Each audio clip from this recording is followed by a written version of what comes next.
இப்போ பார்த்தீங்கன்னா மீன் எடுத்துருக்கோம். மீன் வந்து இங்கே லோக்கலில் ஆற்றுல கிடைக்கிற மீன். ஏன்னா நல்லா சூடாக இருக்குது. அவ்வளோதான், நல்லா ஃப்ரை ஆயிடுச்சு. இங்கே பாருங்க, இது சூப்பராக மொறுமொறுன்னு வந்துச்சு பாருங்க. கொஞ்சம் கூட எண்ணெய் இருக்காது. இன்னும் அப்படியே எவ்வளோ கிறிஸ்பியாக இருக்குது பாருங்க.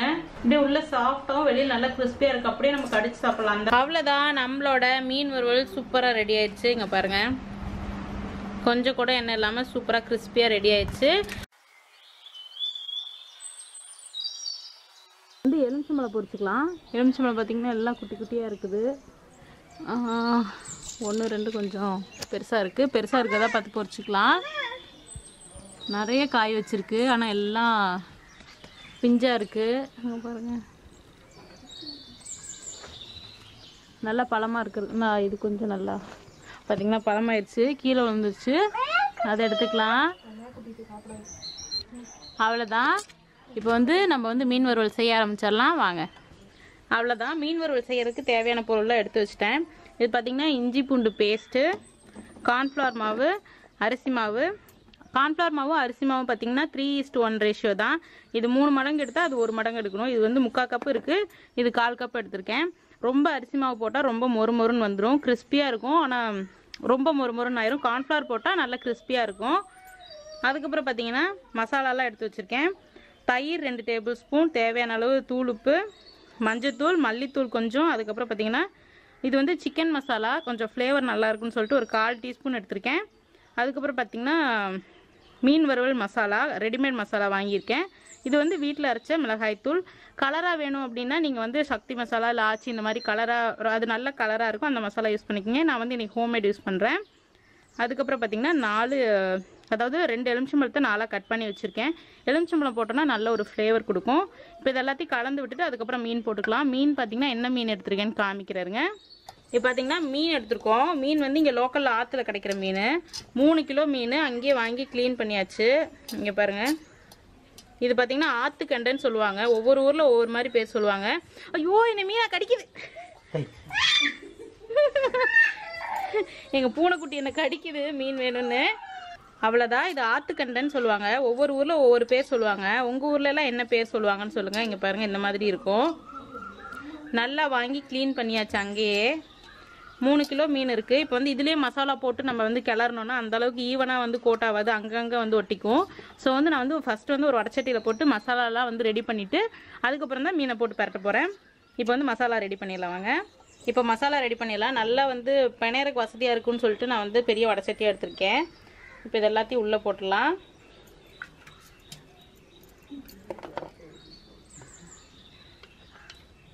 விதை இருக்கும், நான் இதில் புழிஞ்சு விடுறேன். அவ்வளோதான், நிறைய விதை இருக்குது. நாட்டுக்காய் இப்போ மரத்தில் பொறிச்சோம் இல்லையா, அதுதான் இது.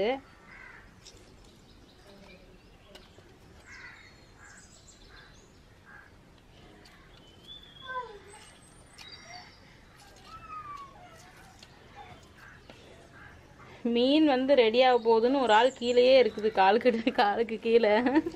கடைசியாக உங்களுக்கு காமிக்கிறேன்.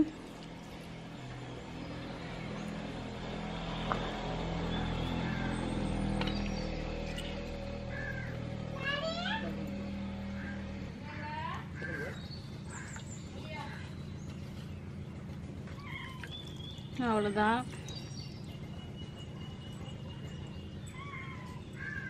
இப்போது கார்ன்ஃப்ளவர் மாவு சேர்த்திக்கலாம். அடுத்து அரிசி மாவு. இப்போது இஞ்சி பூண்டு பேஸ்ட்டு.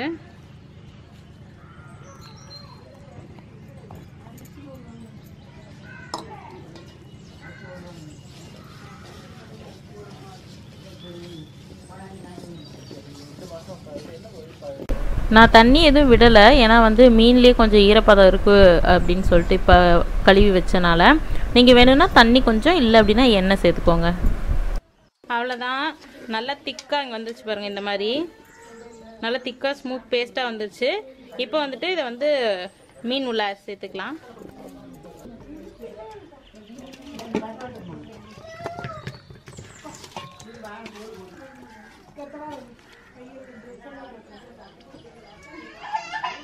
அவ்வளோதான், இப்போ மீன் வந்து நல்லா போட்டு கோட் பண்ண வேண்டியதான் மசாலாவை.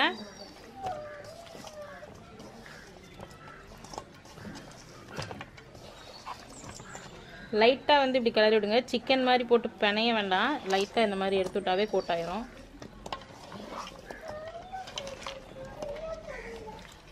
இது வந்து முள் அந்த அளவுக்கு இல்லை, உள்ளதாக இருக்குது, ஃபுல் மீனாக இருக்கனால. அதனால் முள் இருக்க மீனுன்னா கொஞ்சம் பார்த்து செய்யுங்க.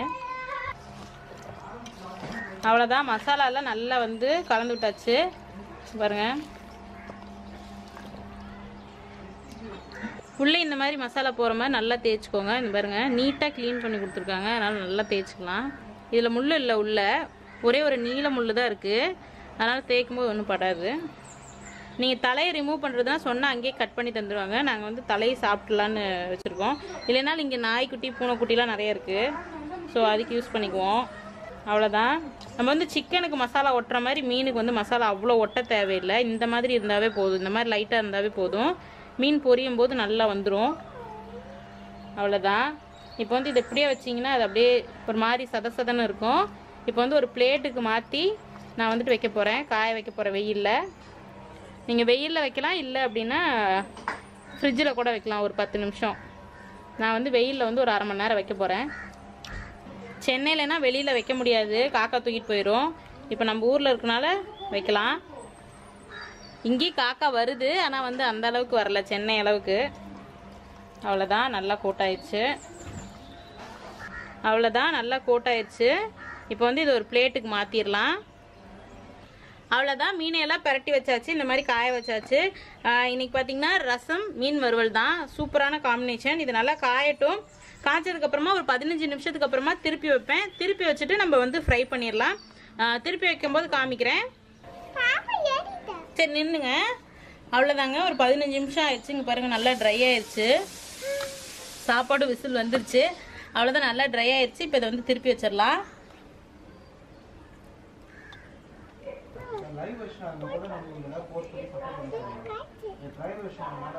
தொற்றாத தங்கம் காக்கும். சரி. அவ்வளோ. என்னம்மா? அவ்வளோதான். இதே மாதிரி இது ஃபுல்லாக நான் திருப்பி வைக்க போகிறேன். திருப்பி வச்சுட்டு மறுபடியும் ஒரு 15 நிமிஷம் கழிச்சு நான் வந்து ஃப்ரை பண்ணி எடுக்க போகிறேன். ஃப்ரை பண்ணும்போது நான் உங்களுக்கு காமிக்கிறேன். அவ்வளோதான், இப்போ மீன் நல்லா பொரிச்சு எடுத்துடலாம். 15 நிமிஷத்துக்கிட்ட நான் மறுபடியும் வந்து திருப்பி வச்சுட்டேன். ஸோ இப்போ அரை மணி நேரத்துக்கு மேலே ஆயிடுச்சு. இப்போ வந்து பொரிச்சிடலாம். எண்ணெய் பார்த்தீங்கன்னா நல்லா சூடாயிடுச்சு. மீன் பொரிக்கும் போது பார்க்க வேண்டியது என்னன்னா, எண்ணெய் வந்து நம்ம மீன் போடும்போது நல்லா சூடாக இருக்கணும். அதுக்கப்புறம் வந்து சிம்மை வந்து கம்மி பண்ணிடணும், அதாவது ஃபயரை வந்து சிம்மில் வச்சிடணும். அப்போதான் வந்துட்டு ஈவனாக குக் ஆகும். கலர் வந்து இல்லைன்னா வெளியில் கலர் நல்லா சேஞ்ச் ஆகிட்டு உள்ளுக்குள்ளே வந்து வேகாமல் இருக்கும். அவ்வளோதான். இப்போ வந்து நல்லா கொதிக்குது எண்ணெய். இப்போ மீனை போட்ட உடனே வந்துட்டு நான் வந்து சிம்மில் வச்சிருவேன். மீனை போட்ட உடனே வந்து எப்படி சொல்கிறது, நல்லா வந்து சூடாக இருந்ததுன்னா அந்த மசாலா வந்து கொஞ்சம் கூட உதிராது, மீன் வந்து கீழே போய் ஒட்டிக்காது, நல்லா வந்து ஃப்ரை ஆகும். பாருங்க, நான் கொஞ்சம் தான் எண்ணெய் ஊற்றிருக்கேன். எனக்கு பாருங்க, கொஞ்சம் கூட எண்ணெய் குடிக்காம இப்போ ஃப்ரை பண்ணி காமிக்கிறேன் பாருங்க. எண்ணெய் நல்லா சூடாக இருக்கு.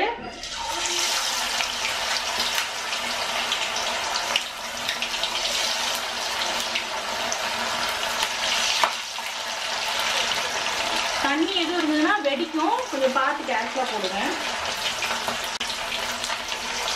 அவ்வளோதான், 4 மீன் உள்ள போட்டிருக்கேன். சிம்மில் வச்சுட்டு லைட்டாக இப்படி எடுத்து விடுங்க.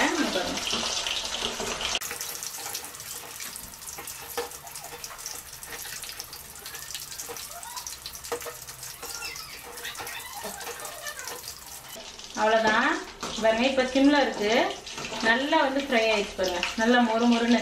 இந்த மாதிரி மீன் வந்து இந்த மாதிரி தான் ஃப்ரை பண்ணணும். நல்லா ஃப்ரை பண்ணி அப்படியே வந்துட்டு சாப்பிடலாம். நம்ம முள்ளே எடுக்க தேவையில்லை. பெரியவங்கன்னா குட்டீஸ்க்குனா மட்டும் முள் எடுத்து கொடுக்கலாம். ஏன்னா இதில் வந்து ஒரே ஒரு நீல முள் மட்டும்தான் இருக்கும். இந்த முதுகில் இருக்கு இல்லையா, இந்த நீல முள் மட்டும்தான் இருக்கும். மற்றபடி எந்த முள்ளும் இருக்காது. அதனால் இது அப்படியே சாப்பிடலாம் மொறு மொறுன்னு இருந்துச்சுன்னா. அவ்வளோதான், நல்லா சூப்பராக ரெடி ஆகிட்டு இருக்கு பாருங்க. இதனைக்கு கடை மசாலா எதுவும் போடல, நம்ம வேற எதுவும் எக்ஸ்ட்ராவே போடல. மசாலாவும் நல்லா ஒட்டி இருக்கு, நல்லா சூப்பராக கிறிஸ்பியாக வந்து ஃப்ரை ஆகிருக்கு பாருங்க. இந்த பபிள்ஸ்லாம் அடங்குச்சுன்னா கரெக்டாக வந்து வெந்துருச்சுன்னு அர்த்தம். இது கொஞ்சம் நுரைய அடங்கட்டும். அவ்வளோதான், நல்லா ஃப்ரை ஆயிடுச்சு. இங்கே பாருங்க, இது சூப்பராக மொறு மொறுன்னு வந்துச்சு பாருங்க. கொஞ்சம் கூட எண்ணெய் இருக்காது. இன்னொரு 1 நிமிஷம் நம்ம வந்து இந்த மாதிரி வடிச்சிட்டு எண்ணெயை வச்சுட்டோம்னா ஒரு துளி எண்ணெய் இருக்காதுங்க. இங்க பாருங்க இப்பவே நல்லா முறுமுறுன்னு இருக்கு பாருங்க. இதை வந்து நம்ம அப்படியே கடிச்சு சாப்பிடலாம். பாத்தீங்கன்னா ஒரே ஒரு முள்ளு தான் இருக்கும், ஆல்ரெடி சொன்ன மாதிரி. ஸோ சூப்பரா இருக்குங்க பாருங்க, கொஞ்சம் கூட எண்ணெய் இல்லை. என்னம்மா? அவ்வளோதான். இப்போ செகண்ட் பேட்ச் வந்து ஃப்ரை பண்ணிடலாம். எண்ணெயை வந்து நான் ஹை ஃப்ளேமில் வச்சுட்டேன். மறுபடியும் எண்ணெய் கொஞ்சம் சூடாகட்டுங்க. அவ்வளோதான், நல்லா சூடாக இருக்கு. இப்போ போட்டுடலாம்.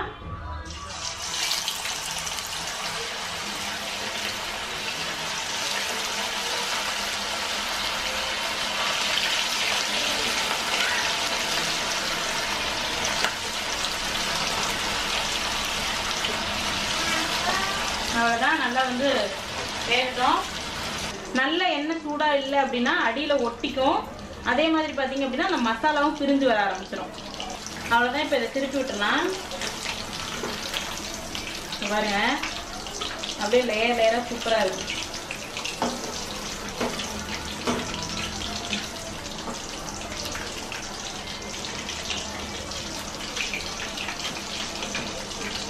இங்க பாருங்க அடியில் அந்த மசாலா கூட அப்படியே இருக்கு பாருங்க, கொஞ்சம் கூட பிரியாம அடியில் ஒட்டாம. இத்தனைக்கும் நம்ம கொஞ்சம் தான் எண்ணெய் ஊற்றிருக்கோம், ஆனாலும் நமக்கு வந்து எண்ணெய் சட்டியில் ஒட்டவே இல்லை பாருங்க. அவ்வளோதான், இது நல்லா வெந்துருச்சு. எடுத்து காமிக்கிறேன் பாருங்க. இது நல்லா ஃப்ரை ஆயிடுச்சு பாருங்க, ஒரு முருன்னு. இப்போ இதை வடிச்சிடலாம். நல்லா வடிச்சு எடுத்துட்டோம்னா கொஞ்சம் கூட எண்ணெய் இருக்காதுங்க.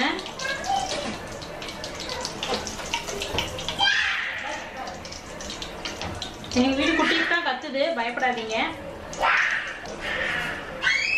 இதே மாதிரி நம்ம எல்லா மீனையும் பொரிச்சு எடுத்துட வேண்டியதான். இங்க பாருங்க நல்லா சூடா இருக்கு. ஃபர்ஸ்ட் பொரிச்சதை காமிக்கிறேன் பாருங்க. அப்படியே எவ்வளோ கிறிஸ்பியா இருக்குது பாருங்க. அப்படியே உள்ள சாஃப்டாகவும் வெளியில் நல்லா கிறிஸ்பியா இருக்கு. அப்படியே நம்ம கடிச்சு சாப்பிடலாம், அந்த அளவுக்கு சூப்பரா இருக்கும். இந்த மாதிரி மெத்தட்ல வீட்டில் ட்ரை பண்ணி பாருங்க. அவ்வளோதான், நம்மளோட மீன் வறுவல் சூப்பராக ரெடி ஆயிடுச்சு. இங்கே பாருங்க கொஞ்சம் கூட எண்ணெய் இல்லாமல் சூப்பராக கிறிஸ்பியாக ரெடி ஆயிடுச்சு. இதுக்கு இது வந்து சைட் டிஷ். இதுக்கு மெயின் டிஷ் பார்த்தீங்கன்னா சிம்பிளான ஒரு ரசம், தக்காளி ரசம், மீன் வறுவல். ரொம்ப சூப்பரான காம்பினேஷனாக இருக்கும். வீட்டில் ட்ரை பண்ணி பாருங்கள். ட்ரை பண்ணி பார்த்துட்டு உங்களோட ஃபீட்பேக்ஸ் எனக்கு சொல்லுங்கள். இப்போ வந்து நான் ஃபிஷ் எப்படி இருக்குன்னு உங்களுக்கு காமிக்கிறேன் பாருங்கள். அவுட்டர் லேயர் நல்லா கிறிஸ்பியாக சூப்பராக வந்துச்சு. உள்ள பாருங்க, இந்த மீனில் வந்து முள் வந்து ரொம்ப கம்மியாக தான் இருக்கும். பெரியப்பா இந்த மீன் பேர் என்ன சொன்னீங்க? அரஞ்சி. இது பார்த்தீங்கன்னா அரஞ்சி மீன். இதில் முள் அந்த அளவுக்கு இருக்காது. உள்ள ஒரே ஒரு முள் தான் இருக்கும், இந்த முதுகெலும்பு முள். ஸோ வீட்டில் ட்ரை பண்ணி பாருங்கள். ட்ரை பண்ணி பார்த்துட்டு உங்களோட ஃபீட்பேக்ஸ் எனக்கு சொல்லுங்கள். இங்கே பாருங்கள் சூப்பராக இருக்குது. வீட்டில் வந்து பலாப்பழம் கட் பண்ணோம், அதனால் ஒரே ஈயா சுற்றிட்டு இருக்கு. வீடியோலையும் சுற்றுது. அவ்வளோதான், இன்னைக்கு வீடியோ இதோட முடிச்சுக்கலாம். உங்கள் எல்லாரையும் இன்னொரு இன்ட்ரெஸ்டிங்கான வீடியோவில் சந்திக்கிறேன். அதுக்கு முன்னாடி நான் ரச சாப்பாட்டோட மீனை சாப்பிட போகிறேன். அவ்வளோதான், உங்கள் எல்லாரையும் இன்னொரு இன்ட்ரெஸ்டிங்கான வீடியோவில் சந்திக்கிறேன். பாய் பாய்.